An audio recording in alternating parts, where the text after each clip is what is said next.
కర్కాటక రాశి వారు. కర్కాటక రాశి వారు పునర్వసు నక్షత్రము 4వ పాదము, అలాగే పుష్యమి 1, 2, 3, 4 పాదముల వారు, ఆశ్లేష 1, 2, 3, 4 పాదముల వారు కర్కాటక రాశిలోకి వస్తారు. అయితే ఈ కర్కాటక రాశికి అధిపతి చంద్రుడు. అయితే ఈ సంవత్సరం అంతా కూడా కర్కాటక రాశి వారికి ఆదాయం 8గా ఉంటే వ్యయం 2గా ఉన్నది. అలాగే రాజపూజ్యం 7గా ఉంటే అవమానం 3గా ఉన్నది. అయితే వీరికి ఈ సంవత్సరం చాలా ఆర్థిక పరమైనటువంటి ఇబ్బందులు ఏమున్నా కూడా అన్ని తొలగిపోతాయి. ముందటి సంవత్సరం కన్నా ఈ సంవత్సరం వీరికి చక్కనైనటువంటి లాభాలు అనేటటువంటివి ఉన్నాయి. అలాగే వీరు ఏవైతే పెండింగ్ లో ఉన్నటువంటి పనులు ఏవైతే ఉన్నాయో అవన్నీ కూడా వీరికి పూర్తయి ఈ సంవత్సరం అంతా కూడా కార్యజయం అనేటటువంటిది కలుగుతూ ఉంటుంది. ఈ రాశి వారు ఎవరైతే ఉన్నారో వీరికి పట్టిందల్లా కూడా బంగారమే అన్నట్టుగా ఉంటుంది. అలాగే ఈ రాశి వారికి మునుపటి సంవత్సరంతో పోల్చుకున్నట్లయితే అన్ని విధాలుగా కూడా వీరికి చక్కనైనటువంటి యోగ కాలం అనే మనం చెప్పుకోవాలి. ప్రత్యేకంగా ఈ రాశిలో ఉన్నటువంటి ఉద్యోగులు గాని, వ్యాపారులు గాని, రాజకీయ నాయకులు గాని, కళాకార రంగంలో ఉన్న వారికి గాని మంచి ఫలితాలు అనేటటువంటివి ఉంటాయి. ప్రధానంగా ఈ రాశిలో విద్యార్థులు కొంత నష్టపోయేటటువంటి అవకాశం ఉంటుంది. ఎందుకంటే ఈ రాశి వారికి గురుబలం అనేటటువంటిది వ్యయభావంలో పడటం ద్వారా ఆ యొక్క విద్యార్థులు అనేటటువంటి వారికి కొంత జ్ఞాపక శక్తి తగ్గడము, అలాగే వారు రాస్తున్నటువంటి ఎంట్రన్స్ పరీక్షలు ఏవైతే ఉన్నాయో అందులో వారికి కొంత ఫెయిల్యూర్ రావడం అనేటటువంటిది కూడా జరుగుతుంది. కాబట్టి విద్యార్థులకి ఈ రాశి వారు ఎవరైతే విద్యార్థులు ఉన్నారో వారికి అంత కలిసి రాకపోవచ్చు.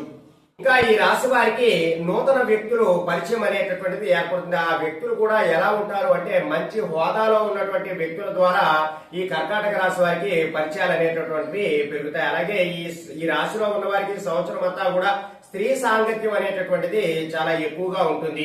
అలాగే భూ గృహ లాభాదులు అనేటటువంటివి కూడా కలుగుతాయి. కోర్టు వ్యవహారాలలో విజయం పొందేటటువంటి అవకాశం కూడా చాలా ఎక్కువగా ఉన్నది. అయితే ఈ రాశి వారు ఎవరైతే ఎందులోనైనా సరే ఎటువంటి పెట్టుబడులు పెట్టినా సరే ఆశించినంత కన్నా చాలా ఎక్కువ లాభాలు అనేటటువంటివి వస్తాయి. అయితే ఈ రాశిలో ఉన్నటువంటి ప్రధానంగా ఎవరైతే స్త్రీలు ఉన్నారో వారికి ఖచ్చితంగా ప్రేమ వివాహంలో ఉన్నవారు, అంటే ప్రేమించినటువంటి వ్యక్తిని వివాహం చేసుకుందాం అనేటటువంటి వారు ఎవరైతే ఉన్నారో వారికి ప్రేమ వివాహం జరిగేటటువంటి అవకాశం చాలా ఎక్కువగా ఉన్నది. అలాగే వీరికి చక్కనైనటువంటి ఎటువంటి ఆపరేషన్ లేకుండా నార్మల్ డెలివరీ అయ్యేటటువంటి అవకాశం ఉంది. గర్భిణీ స్త్రీలు ఎవరైతే ఉంటారో ఈ రాశి వారి సమయంలో వారికి నార్మల్ డెలివరీ అయ్యేటటువంటి అవకాశం కూడా చాలా ఎక్కువగా ఉన్నది. ఇంకా ఈ రాశిలో ఉన్నటువంటి ప్రధానంగా ఉద్యోగస్తులు ఎవరైతే ఉన్నారో వారు కేంద్ర ప్రభుత్వంలో గాని, రాష్ట్ర ప్రభుత్వంలో గాని చేస్తున్నటువంటి ఉద్యోగులు ఎవరైతే ఉన్నారో వారికి చక్కనైనటువంటి ప్రమోషన్ అనేటటువంటిది లభిస్తుంది. ఈ రాశిలో ఉన్నటువంటి నిరుద్యోగులు ఎవరైతే ఉన్నారో ఈ సంవత్సరం వారికి ఉద్యోగం పొందేటటువంటి అవకాశం కూడా చాలా ఎక్కువగా ఉన్నది. అలాగే వీరికి ఇంక్రిమెంట్లు అవి కూడా పెరగడము, ఆర్థిక పరమైనటువంటి లాభాలు కలగడము అనేటటువంటిది ఈ రాశిలో ఉన్నటువంటి ఉద్యోగస్తులకు ఖచ్చితంగా జరుగుతుంది. ఇక ఈ రాశిలో ఉన్నటువంటి రాజకీయ నాయకులు ఎవరైతే ఉన్నారో వారికి నామినేటెడ్ పదవులు లభించేటటువంటి అవకాశం ఉన్నది. ప్రజలందరి చేత కూడా మంచి మన్ననలు కూడా పొందేటటువంటి అవకాశం ఉన్నది. అధికార వర్గం అనేటటువంటిది ఈ రాశిలో ఉన్నటువంటి రాజకీయ నాయకుల్ని ఖచ్చితంగా గుర్తిస్తారు. తద్వారా ఆ రాజకీయ భవిష్యత్ అనేటటువంటిది వారికి చాలా చక్కగా ఉంటుంది. వ్యాపారస్తులు ఎవరైతే ఉన్నారో షేర్ మార్కెట్ లో పెట్టేవారు గాని, లేదా భవన నిర్మాణంలో పెట్టేటటువంటి వ్యాపార పెట్టుబడులు వారు గాని, లేదా ఏదైనా బంగారము వెండి వ్యాపారస్తులు గాని, లేదా వస్తువులను నిల్వ చేసేటటువంటి వ్యాపారస్తులు గాని చక్కనైనటువంటి లాభాలు ఈ సంవత్సరం వారికి కలుగుతాయి కర్కాటక రాశి వారికి. అలాగే రైతులు ఎవరైతే ఉన్నారో వారికి ప్రథమ పంట, వారు ఏ పంట అయితే ముందుగా వేస్తారో ఆ పంట కన్నా తదుపరి అంటే తర్వాత పంట ఏ పంట అయితే వేస్తారో ఆ పంటలో వారికి లాభాలు పొందేటటువంటి అవకాశాలు చాలా ఎక్కువగా ఉన్నాయి. ఇక విద్యార్థుల విషయానికి వస్తే వీరికి ఈ సంవత్సరం గురుబలం తక్కువగా ఉండడం చేత జ్ఞాపక శక్తి అనేటటువంటిది క్షీణించడము, వారు రాస్తున్నటువంటి ఏవైతే పరీక్షలు ఉన్నాయో అందులో ఉత్తీర్ణత సాధించలేకపోవడము వంటిది కూడా జరుగుతూ ఉంటుంది. కాబట్టి విద్యార్థులు చాలా జాగ్రత్తగా ఈ సంవత్సరం కర్కాటక రాశి వారు ఎవరైతే ఉన్నారో వారు విద్యార్థులు 1-2 సార్లు వారు చదువుతున్నటువంటి చదువు అంతా కూడా మెమరైజ్ చేసుకుని గుర్తు పెట్టుకోవాల్సినటువంటి అవసరం వారికి ఎక్కువగా ఉన్నది. కాబట్టి విద్యార్థులు చాలా జాగ్రత్తగా ఉండాలి. ఇక కళాకార రంగంలోకి ఉన్నటువంటి వ్యక్తులు ఎవరైతే ఈ రాశిలో ఉన్నారో వారు చక్కనైనటువంటి అవార్డులు, రివార్డులు కూడా పొందుతారు. అలాగే చిత్ర పరిశ్రమలో, చలనచిత్ర రంగంలో, టీవీ సినిమా రంగాల్లో ఎవరైతే పనిచేస్తున్నారో వారికి చక్కనైనటువంటి బహుమతులు పొందడము, అలాగే మంచి అవార్డులు కూడా పొందడము కూడా జరుగుతుంది. వారికి కూడా చక్కనైనటువంటి ఆదాయ మార్గాలన్నీ కూడా పెరిగి మంచి కీర్తి ప్రతిష్టలు అనేటటువంటివి పొందుతారు. అయితే ఈ రాశి వారు ప్రధానంగా ఎటువంటి పూజలు చేసుకోవాలి అంటే ఖచ్చితంగా వారికి దగ్గరలో ఉన్నటువంటి దేవాలయంలో వారు రుద్రాభిషేకం అనేటటువంటిది జరుపుకోవాలి. ఇంకా ఈ రాశి వారు శ్రీశైల క్షేత్ర దర్శనాన్ని తప్పకుండా చేసుకుంటూ ఉండాలి. ఇంకా ఈ యొక్క రాశి వారికి ఇంకా అవకాశం ఉన్నది అంటే వారు అమ్మవారు దుర్గాదేవిని కొలవటం చాలా ఉత్తమమైనటువంటి పద్ధతి. ఇంకా నవగ్రహ జపాలు గాని, హోమాలు గాని చేసుకున్నా వీరికి ఉన్నటువంటి సమస్యలన్నీ కూడా తొలగిపోయేటటువంటి అవకాశం ఉంటుంది. ఇక ఈ రాశిలో ఉన్న వారికి ఏ నెలలో ఎటువంటి ఫలితాలు అనేటటువంటివి వస్తాయి అనే విషయాలు మనం తెలుసుకుందాం. ఏప్రిల్ నెలలో ఈ రాశి వారికి ప్రత్యేకంగా మిశ్రమమైనటువంటి ఫలితాలు ఉంటాయి. ఎవరైతే ఉద్యోగులు ఉన్నారో ఆ ఉద్యోగులకు ప్రథమార్థంలో అంటే ఏప్రిల్, మే, జూన్ నెల వరకు కూడా వారికి కొంత అసహనం అనేటటువంటిది ఉంటుంది. వారి ఉద్యోగంలో అంత అభివృద్ధి అనేటటువంటిది ఉండదు. కాబట్టి ఉద్యోగులు కొంత వెయిట్ చేయాల్సినటువంటి అవసరం ఉంటుంది. ఇక రైతులకి చాలా చక్కనైనటువంటి లాభదాయకమైనటువంటి యోగ్యమైనటువంటి కాలంగా ఉంటుంది. ఇక అన్ని రంగాల వారికి కూడా ఈ సమయంలో మిశ్రమ కాలంగా ఉంటుంది. మే నెలలో ఈ రాశి వారికి వారు అనుకున్నటువంటి కార్యాలన్నీ కూడా జయమవుతాయి. నూతన వస్తు వాహనాలు అనేటటువంటివి ప్రాప్తి కలుగుతాయి. అలాగే ఈ రాశిలో ఉన్నటువంటి ఎవరైతే స్త్రీలు ఉన్నారో ఈ నెలలో వారు బంగారు ఆభరణాలు కొనుగోలు చేయడము, విలువైనటువంటి వస్తువులు కొనుగోలు చేయడము లాంటివన్నీ కూడా జరుగుతూ ఉంటాయి. ఇక విద్యార్థులకు గాని, రైతులకు గాని, షేర్ మార్కెట్ వ్యాపారస్తులకు గాని కొంత మిశ్రమ కాలంగా ఉంటుంది. ఈ సమయంలో కొంత ఆరోగ్య భంగము కూడా జరిగేటటువంటి అవకాశం ఉన్నది. ఇక జూన్ నెలలో ఈ రాశి వారికి అంతా కూడా లాభదాయకంగా ఉంటుంది. ప్రత్యేకంగా ఉద్యోగులు ఎవరైతే ఉన్నారో వారు పెద్ద పెద్ద కంపెనీలన్నీ కూడా, ప్రైవేటు రంగంలో పనిచేసే వారికి పెద్ద పెద్ద కంపెనీలన్నీ కూడా ఏరు కోరి మరీ మిమ్మల్ని తీసుకునే అటువంటి అవకాశం చాలా ఎక్కువగా ఉంటుంది. ఇక ఈ రాశిలో ఉన్నటువంటి ఎవరైతే రైతులు ఉన్నారో వారు వేసినటువంటి రెండో పంట ఏదైతే ఉంటుందో వారికి అధికమైనటువంటి లాభాలు కలగడము, అలాగే మంచి ప్రభుత్వం నుండి వారికి ఆర్థిక పరమైనటువంటి సహాయం కలగడము కూడా జరుగుతుంది. ఇక వ్యాపారస్తులకు, విద్యార్థులకు కూడా కొంత మిశ్రమ కాలంగా ఈ సమయం అంతా కూడా ఉంటుంది. ఇక జూలై నెలలో ఈ రాశి వారికి చక్కనైనటువంటి యోగదాయకమైనటువంటి కాలంగా ఉంటుంది. నూతన వస్తు వాహన ప్రాప్తి ఉంటుంది. శత్రు జయం అనేటటువంటి ఉంటుంది.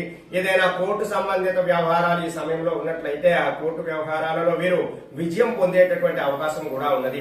అలాగే నూతనమైనటువంటి భూ సంబంధిత లేదా గృహ సంబంధిత ఇబ్బందులు ఏమున్నా సరే వారికి ఈ సమయంలో ఖచ్చితంగా నెరవేరుతాయి. ఇక ఆగస్టు నెలలో ఈ యొక్క రాశి వారు ఎవరైతే ఉన్నారో వారికి వ్యాపారస్తులు గాని, విద్యార్థులు గాని వారికి వారు పడినటువంటి శ్రమకి మంచి ఫలితం అనేటటువంటిది దక్కుతుంది. ఇక ఉద్యోగస్తులు గాని లేదా రైతులు గాని వారికి చాలా చక్కనైనటువంటి కాలంగా అనుకూలంగా ఉండి వారు పెట్టినటువంటి ఆ పెట్టుబడులకి మంచి ఫలితం అనేటటువంటిది వచ్చే అవకాశం చాలా ఎక్కువగా ఉంటుంది. ఇక ఈ రాశిలో ఉన్నవారు ఎవరైతే ఉన్నారో వారికి సెప్టెంబర్ నెలలో మంచి లాభదాయకమైనటువంటి కాలం ఉంటుంది. కాబట్టి ఈ సమయంలో వీరికి అన్ని విధాలా కూడా సుఖంగా ఉంటుంది. శత్రు నష్టం అనేటటువంటిది అంటే శత్రు జయం, ఎవరైతే మీ మీద పడి ఏడుస్తున్నటువంటి వారు ఎవరైతే ఉన్నారో వారి నుండి మీరు రక్షణ పొందడం, వారితో మీరు విభేదాలు ఏమీ లేకుండా చక్కగా స్నేహపూర్వక స్వభావంగా ఉండడం లాంటివన్నీ కూడా జరుగుతాయి. ఇక ఈ రాశిలో ఉన్న వారు ఎవరైతే ఉన్నారో వారికి అక్టోబర్ నెలలో మంచి లాభదాయకమైనటువంటి కాలంగా ఉంటుంది. ఇంకా వీరికి షేర్ మార్కెట్ వ్యాపారస్తులు గాని, రైతులైతే ఎవరైతే ఉన్నారో ఆ రైతులకు గాని చక్కనైనటువంటి ఫలితాలు అనేటటువంటి ఉంటాయి. ఉద్యోగస్తులకైతే వారికి ఈ సమయంలో ప్రమోషన్స్ పొందేటటువంటి అవకాశం ఉంటుంది. విద్యార్థులు ఈ సమయంలో కొంత నష్టపోయేటటువంటి అవకాశం ఉంటుంది. ఇక ఈ రాశిలో ఉన్నవారు నవంబర్ నెలలో వారికి మిశ్రమ కాలంగా ఉంటుంది. ఆరోగ్య భంగం అనేటటువంటిది జరుగుతుంది. చిన్నపాటి అనారోగ్య సమస్యలు అనేటటువంటి వస్తాయి. కాబట్టి ఈ నెలలో వీరు చాలా జాగ్రత్తగా ఉండాలి. ఇక వ్యాపారస్తులకు గాని, విద్యార్థులకు గాని, రైతులకు గాని మిశ్రమమైనటువంటి కాలం అనేటటువంటిది ఉంటుంది. ఇక నవంబర్ నెలలో ఈ రాశి వారికి చాలా చక్కనైనటువంటి యోగదాయకమైనటువంటి కాలంగా ఉంటుంది. కాబట్టి ఈ రాశిలో ఉన్న వారు ఎవరైతే ఉన్నారో వారికి నవంబర్ నెలంతా కూడా కలిసి వచ్చేటటువంటి కాలంగా ఉంటుంది. వారు పెట్టినటువంటి పెట్టుబడులలో చక్కనైనటువంటి లాభాలు పొందేటటువంటి అవకాశం ఉంటుంది. కాబట్టి విద్యలో కొంత రాణింపు అనేటటువంటిది ఉంటుంది. ఉద్యోగులకు, వ్యాపారస్తులకు కూడా కలిసి వచ్చేటటువంటి కాలం. అలాగే రైతులకు కూడా ప్రత్యేకంగా యాక్వా రైతులు ఎవరైతే ఉన్నారో వారికి కూడా చక్కనైనటువంటి లాభాలు పొందేటటువంటి అవకాశంగా ఉంటుంది. ఇక డిసెంబర్ నెలలో ఈ రాశి వారు ఎవరైతే ఉన్నారో వీరికి చక్కనైనటువంటి యోగదాయకమైనటువంటి కాలం ఉంటుంది. అలాగే ఎవరికైనా మీరు అప్పులు ఇచ్చినట్లయితే ఆ అప్పులన్నీ కూడా ఈ సమయంలో మీరు వసూలు చేసుకోవడం, మీకు ఆర్థిక పరమైనటువంటి లాభాలు రావడం, అలాగే ధనము పెరగడం, ధన నిల్వలన్నీ కూడా పెరగడం లాంటివన్నీ కూడా జరుగుతుంటాయి. ఏదైనా చిన్నపాటి గృహము నిర్మాణం చేసేటటువంటి శక్తి మీకు కలుగుతుంది. ఏదైనా స్థిరాస్తి కొనుగోలు చేసేటటువంటి అవకాశం కూడా మీకు ఈ సమయంలో ఉంటుంది. ఇక జనవరి నెలలో ఈ రాశి వారు ఎవరైతే ఉన్నారో చక్కగా వారందరికీ కూడా మంచి అనుకూలమైనటువంటి కాలంగా ఉంటుంది. ఎవరైతే ఉద్యోగస్తులు ఉన్నారో వారికి కొంత ట్రాన్స్ఫర్లు జరిగేటటువంటి అవకాశాలు ఉంటాయి. ఇక విద్యార్థులకైతే కొంత వారు చదివినటువంటి చదువులో కొంత నష్టం అనేటటువంటిది కలుగుతుంది. అలాగే రైతులకు, వ్యాపారులకు కూడా చాలా చక్కనైనటువంటి యోగదాయకమైనటువంటి కాలంగా ఈ సమయం అంతా కూడా ఉంటుంది. ఫిబ్రవరి నెలలో ఈ రాశి వారికి చాలా చక్కని అనుకూలమైనటువంటి కార్యక్రమాలన్నీ కూడా జరగడము, వారు కోరుకున్నటువంటి పనులన్నీ కూడా సకాలంలో పూర్తి జరగడము, కార్య జయం అనేటటువంటిది ఉంటుంది, శత్రు జయం అనేటటువంటిది కూడా ఉంటుంది, నూతన వస్తు వాహనాలు అనేటటువంటివి ప్రాప్తిస్తాయి. ఈ యొక్క నెలంతా కూడా వారికి చాలా చక్కగా ఉంటుంది. ఇక ఈ రాశిలో ఉన్నవారు ఎవరైతే ఉన్నారో వారు ఫిబ్రవరి నెలలో వారు కోరినటువంటి కోరికలన్నీ నెరవేరడము, అలాగే వారు చేస్తున్నటువంటి పనులలో విజయం పొందడము లాంటివన్నీ కూడా జరుగుతూ ఉంటాయి. ఇక మార్చి నెలలో ఈ రాశి వారికి అంతా కూడా లాభదాయకంగా ఉండడం, అలాగే వీరు చేస్తున్నటువంటి పనులన్నీ కూడా పూర్తి అవ్వడం, వీరు ఎవరికైతే అప్పులు ఇచ్చారో అప్పులన్నీ కూడా వసూలు చేయడం లాంటివన్నీ కూడా వీరికి జరుగుతుంటాయి. కాబట్టి కర్కాటక రాశి వారు ఎవరైతే ఉన్నారో వారు ఈ యొక్క పరిహారాలు చేసుకోవడం ద్వారా వారు కోరినటువంటి కోరికలన్నీ కూడా చక్కగా నెరవేరేటటువంటి అవకాశం ఉంటుంది. కాబట్టి చిన్నపాటి పరిహారాలు ఆచరించడానికి ప్రయత్నం చేయండి. సర్వే జనా సుఖినో భవంతు. శుభం.